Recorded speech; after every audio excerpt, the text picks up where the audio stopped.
రావణాసురుడు.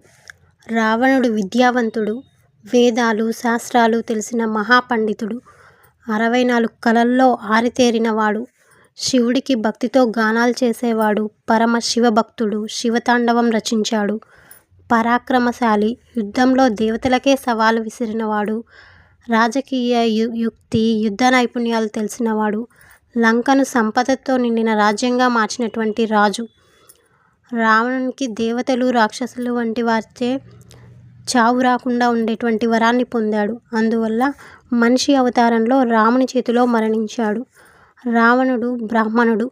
రావణుని తండ్రి విశ్రావ మహర్షి బ్రాహ్మణుడు. తల్లి కైకేసి రాక్షస వంశానికి చెందింది. రావణుడికి వేద పాండిత్యంలో బ్రాహ్మణ గుణాలు, కానీ ప్రవర్తనలో రాక్షస స్వభావం ఉంది. రావణునికి ఇన్ని గొప్ప లక్షణాలున్నప్పటికీ అతను చేసిన ఒకే ఒక పెద్ద తప్పు వల్ల అతన్ని రాక్షసుడిగానే మనం గుర్తుపెట్టుకోవాల్సి వచ్చింది.